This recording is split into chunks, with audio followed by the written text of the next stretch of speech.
쇠락한 러시아 어느 공업도시 변두리, 나데즈딘스키 구역. 사람들은 이곳을 그저 나제즈다라고 불렀다. 희망이라는 뜻을 가졌지만 회색빛 공장 굴뚝에서 더 이상 희망찬 연기가 피어오르지 않는 이곳에 과연 희망이 남아있을까?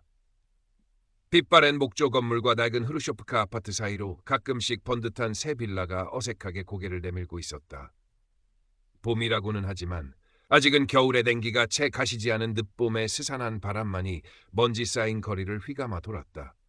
이곳 나데즈딘스키 구역의 낡은 2층 목조 주택에서 이반 페트로비치 쯤새는 홀로 살고 있었다. 젊었을 적 무쇠팔 이반으로 불리며 작은 금속 작업장 채흐를 호령하던 그였다. 그의 손에서 벼려진 단단한 연장과 농기구들은 이 지역 공업의 작은 혈맥이었다. 하지만 이제 그 모든 것은 아득한 과거의 영광일 뿐. 2년 전 아내 베라를 먼저 떠나보내고 그의 작업장 자리에는 간판만 요란한 식료품 가게 뿌라둑띠가 들어섰다. 그의 삶에서 쇠붙이 냄새와 땀 냄새가 사라진 자리는 퀴퀴한 먼지 냄새와 무기력한 한숨만이 채우고 있었다. 유일한 낙이었던 인근 소콜리나야 고라 산책도 무릎 통증이 심해진 후로는 포기한 지 오래였다. 이제 그의 벗은 낡은 텔레비전에서 흘러나오는 알아들을 수 없는 외국 드라마와 창밖으로 하염없이 떨어지는 자작나무 잎사귀 뿐이었다. 그의 몸은 젊은 시절의 단단함을 잃고 살이 붙어 있었고 한때 꼿꼿했던 허리는 세월의 무게를 이기지 못하고 구부정하게 휘어 있었다. 희끗희끗한 머리카락은 아무렇게나 자라 있었고 깊게 팬 주름과 검버섯은 그가 보낸 고단한 세월과 현재의 절망적인 무기력함을 동시에 증명하는 듯했다. 하지만 가끔 번뜩이는 그의 푸른 눈빛에서는 과거의 고집스러운 장인 정신과 쉽게 꺾이지 않는 자존심이 희미하게 남아 느껴졌다. 특히 그의 손, 평생 쇠를 다뤄 거칠고 투박했지만 여전히 단단해 보이는 그 손만이 과거의 무쇠팔 이반을 기억하고 있는 듯했다. 어느 일요일 오후 딸 나탈리아 부부가 외손자 미샤를 데리고 찾아왔다. 미샤는 할아버지의 무릎에 매달리며 제잘거렸다. 할아버지, 내년 봄에는 꼭 같이 소콜리나야 고라 정상에 가요. 제가 할아버지 손 꼭 잡아드릴게요. 아이의 해맑은 목소리가 적막한 집에 울려 퍼졌다. 이반은 희미하게 웃으며 미샤의 머리를 쓰다듬었지만 마음 한구석이 시큰거렸다. 지금 자신의 몸 상태로는 집 앞 공원 한 바퀴 도는 것도 버거웠다. 손자와의 약속은 지킬 수 없는 공허한 메아리처럼 느껴졌다. 이대로 늙어 쓰러지는 건가? 베라, 당신 보기 부끄럽구려. 깊은 상실감과 자괴감이 파도처럼 밀려왔다. 며칠 후 누군가 현관문을 두드렸다. 문을 열자 옛때 보이는 청년 하나가 서 있었다. 자신을 나데즈딘스키 구역 나제즈다. 주민센터의 사회복지사 드미트리라고 소개한 청년은 노인들을 위한 건강증진 프로그램 전단지를 내밀었다. 어르신, 저희 센터에서 노년 활력증진 프로그램을 시작했습니다.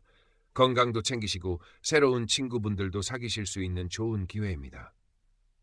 이반은 전단지를 밀어내며 퉁명스럽게 쏘아붙였다. 늙은이 데리고 뭘 하겠다는 거냐? 난 그런 거 필요 없다. 시간 낭비하지 말고 썩 돌아가. 드미트리는 당황한 기색 없이 부드럽게 웃으며 말했다. 어르신 건강은 누가 챙겨주는 게 아니라 어르신 스스로 챙기셔야 합니다. 손주분과의 약속도 지키셔야지요. 손주 이야기에 이반의 눈썹이 꿈틀했지만 그는 여전히 완고했다. 내 몸은 내가 알아서 해. 결국 드미트리는 아쉬운 표정으로 돌아섰지만 포기하지 않겠다는 듯 다음을 기약했다. 이반은 문을 닫고 돌아서며 혼잣말로 중얼거렸다. 젊은 놈이 뭘 안다고. 이 나이엔 다 그런 거야. 하지만 드미트리가 남기고 간 전단지 한 장이 그의 낡은 탁자 위에서 왠지 모르게 신경 쓰였다. 드미트리는 그 후로도 며칠 간격으로 이반의 집을 찾아왔다. 때로는 프로그램에 대한 자세한 설명을 늘어놓았고 때로는 그저 이반의 말벗이 되어주기도 했다. 이반은 여전히 쌀쌀맞게 대했지만 드미트리의 꾸준함과 진심 어린 태도에 조금씩 경계심을 풀고 있었다. 그러던 어느 날 드미트리는 이웃에 사는 안나 바실리예브나 할머니 이야기를 꺼냈다. 어르신, 길 건너 안나 할머니 아시죠? 그분도 처음엔 어르신처럼 망설이셨는데 지금은 저희 프로그램에서 제일 활기차세요. 무릎도 많이 좋아지셨다고 하고요. 안나 할머니라면 이반도 익히 알고 있었다. 남편과 사별하고 홀로 지내지만 늘 쾌활하고 정정하게 동네를 누비는 모습이 인상적인 노인이었다. 그날 오후 이반이 무거운 다리를 이끌고 집 앞 작은 공원으로 산책을 나섰을 때였다. 공원 벤치에서 안나 할머니가 다른 노인들과 함께 웃음꽃을 피우고 있는 모습이 보였다. 예전보다 훨씬 혈색도 좋아 보이고 걸음걸이도 가벼워 보였다.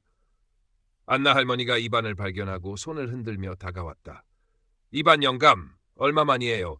그렇게 집에만 틀어박혀 있으면 병만 키운다니까. 드미트리 청년한테 얘기 들었어요. 영감도 그 프로그램 한번 나와봐요. 생각보다 괜찮다니까. 안나 할머니의 따끔하면서도 정겨운 잔소리에 이반은 멋쩍게 웃었다. 난되수다. 그런 건 젊은 사람들이나 하는 거지. 나이는 숫자에 불과하다는 말도 못 들어봤수? 이반 영감, 그렇게 있으면 먼저 간 베라보기 부끄럽지 않겠어요? 나와서 바람이라도 쐬고 사람 구경이라도 해야지. 아내 베라의 이름이 나오자 이반의 마음이 다시 한번 흔들렸다. 손주 미샤의 얼굴도 떠올랐다. 소콜리나야 고라에 같이 가자던 약속. 그는 자신도 모르게 중얼거렸다. 결국 이반은 며칠 후 열린 프로그램 설명회에 마지못해 참석했다. 어색한 분위기 속에서 드미트리가 프로그램의 취지와 내용을 설명했고 몇몇 노인들이 운동 시범을 보였다. 이반은 팔짱을 낀 채 시큰둥한 표정으로 앉아 있었지만 안나 할머니의 활기찬 모습과 드미트리의 진솔한 눈빛이 그의 굳게 닫힌 마음에 작은 균열을 내고 있었다. 믿져야 본전이지. 한번 해보기나 할까. 그렇게 이반 페트로비치의 더디지만 의미 있는 변화가 시작되려 하고 있었다. 프로그램 첫날, 이반은 잔뜩 긴장한 채 주민센터의 작은 강당으로 들어섰다. 이미 10대 명의 노인들이 모여 있었고 대부분은 여성들이었다. 어색하게 구석에 자리를 잡은 이반은 드미트리의 지시에 따라 스트레칭부터 시작했다. 하지만 평생 굳어있던 몸은 그의 의지를 배신했다.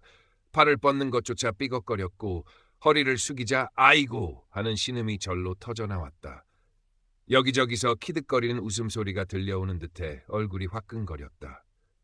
이반 어르신, 처음엔 다 그렇습니다. 천천히 하실 수 있는 만큼만 하세요. 드미트리가 다가와 부드럽게 격려했지만 이반의 마음은 불편하기 짝이 없었다. 내가 왜 이 망신을 당하고 있는 건가? 이어진 근력운동 시간은 그야말로 고역이었다. 가벼운 아령조차 천근만근 느껴졌고 의자에 앉았다 일어서는 동작 몇 번에도 숨이 턱까지 차올랐다. 젊은 시절 무쇠팔이라 불리던 자신의 모습은 온데간데 없었다. 점심으로 제공된 단백질 위주의 식단도 입에 맞지 않았다. 멀건 수프에 삶은 닭가슴살 몇 조각 그리고 맛없는 채소 샐러드. 그는 평생 즐겨 먹던 기름진 고기와 보드카 생각이 간절했다. 이게 사람이 먹는 거냐 풀떼죽이지. 결국 그는 불평을 터뜨리며 식사를 절반도 채우지 못하고 자리를 떴다. 그날 저녁 이반은 온몸이 쑤시는 통증과 함께 깊은 후회감에 휩싸였다. 역시 난 안 돼. 이 나이에 무슨 부귀영화를 누리겠다고. 다음 날 이반은 프로그램에 나가지 않으려 했다. 하지만 현관문 앞을 서성이는 그의 발길을 붙잡은 것은 다름 아닌 미샤의 목소리였다.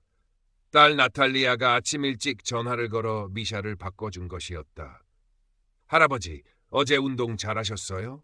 저랑 소콜리나야 고라 가려면 힘내셔야 해요. 제가 할아버지 업어드릴 거니까 걱정 마세요. 아이의 천진난만한 응원에 이반은 자신도 모르게 피식 웃음이 나왔다. 그리고 마음 한구석에서 작은 오기가 고개를 들었다. 그래, 이놈의 손주 녀석 때문에라도 한번 해보자. 까짓것 죽기야 하겠어? 그는 이를 악물고 다시 주민센터로 향했다. 여전히 운동은 힘들었고 식단은 낯설었지만 전날보다는 조금 나았다. 드미트리는 그런 이반에게 개별적으로 다가와 맞춤형 조언을 해주었다. 어르신은 특히 하체 근력이 많이 약해지셨어요. 이 운동부터 천천히 시작해보시는 게 좋겠습니다. 그리고 단백질은 근육 회복에 꼭 필요하니 트보르그, 러시아식 코티즈나 삶은 달걀이라도 조금씩 드셔보세요. 안나 할머니도 곁에서 잔소리처럼 격려를 아끼지 않았다.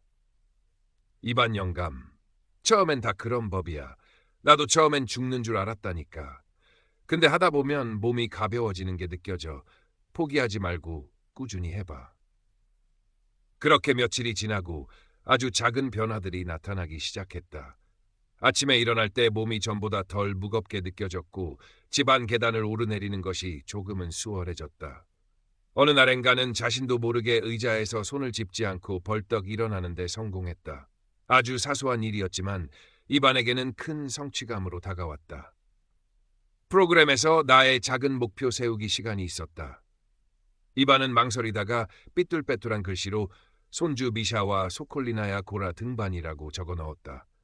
그것을 본 드미트리가 환하게 웃으며 엄지손가락을 치켜 세워주었다.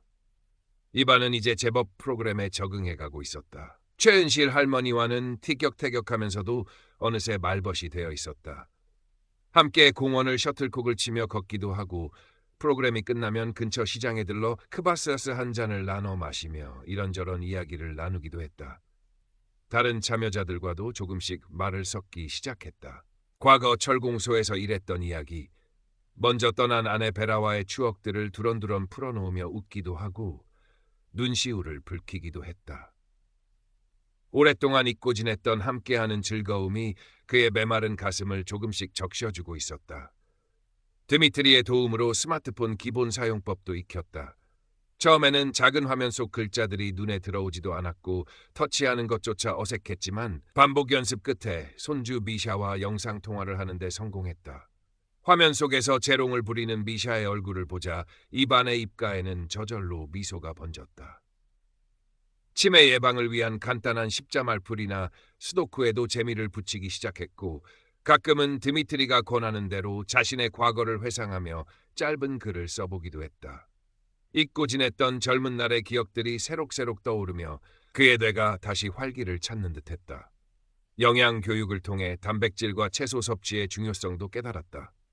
예전처럼 기름진 음식만 찾던 식습관에서 벗어나 아침에는 오트밀죽 카샤를 끓여 먹고 점심에는 삶은 닭가슴살이나 생선 요리를 챙겨 먹으려 노력했다. 물론 여전히 가끔씩 아내 베라가 만들어주던 진한 보르시와 펠메니가 그리웠지만 그는 건강을 위해 작은 인내를 배우고 있었다. 하지만 순탄하기만 한 것은 아니었다. 어느 날 의욕이 앞서 무리하게 운동을 하다가 다시 무릎 통증이 도졌다. 며칠 밤을 지독한 통증으로 끙끙 앓으며 그는 깊은 절망감에 빠졌다. 역시 난 틀렸어.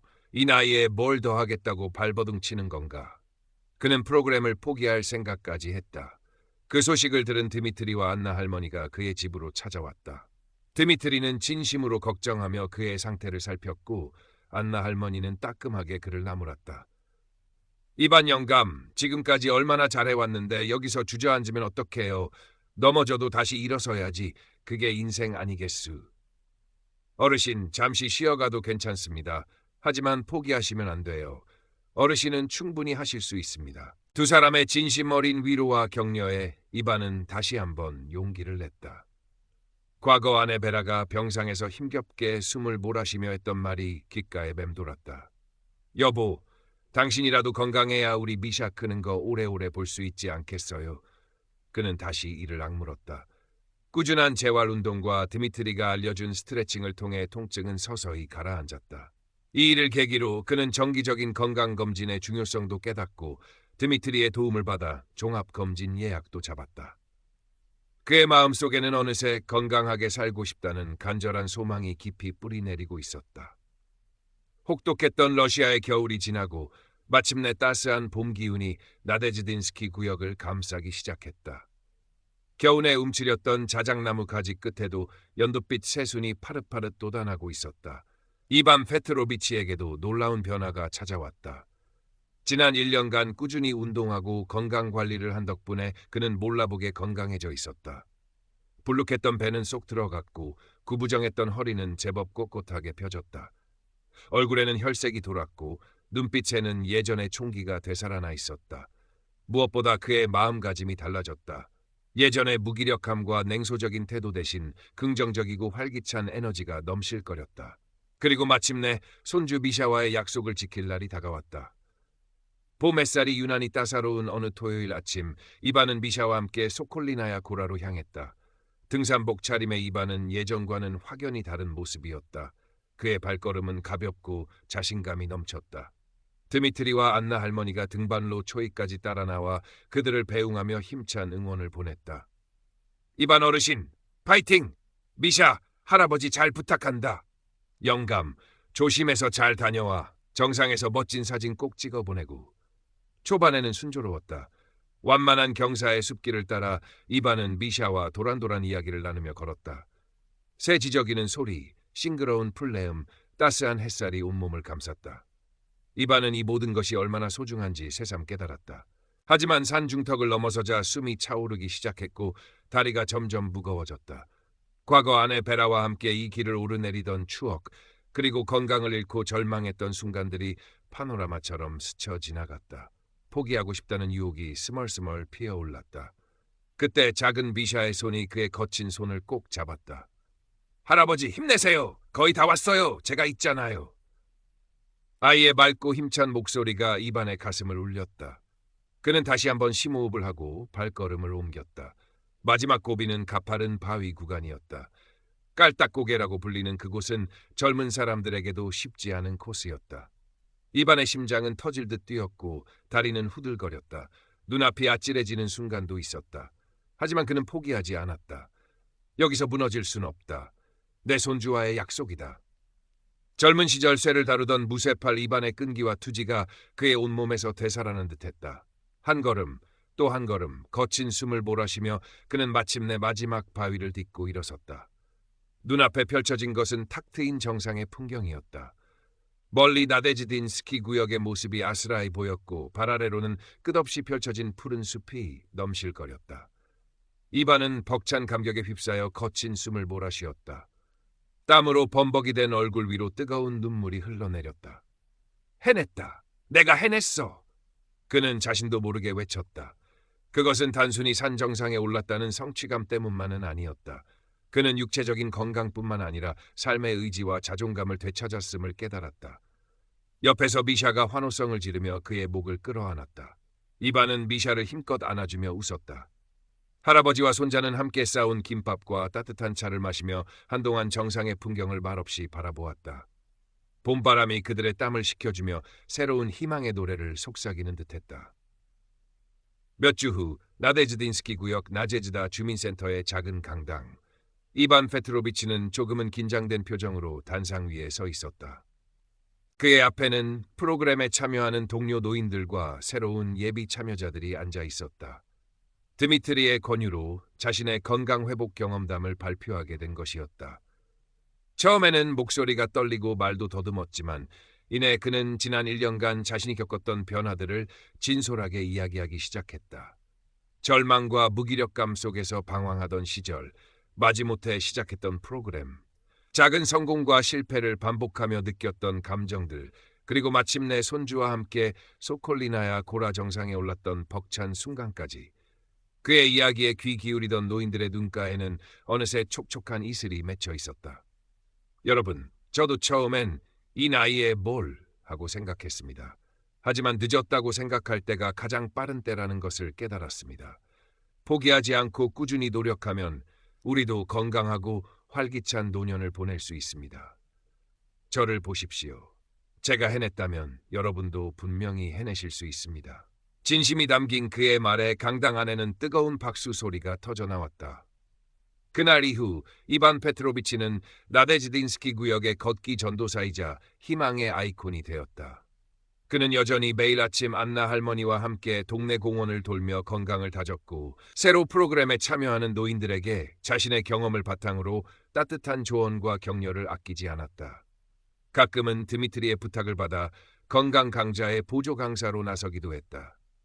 그의 집 부엌에는 이제 직접 만든 건강 주스와 트보르그, 삶은 채소들이 냉장고를 채우고 있었다. 텔레비전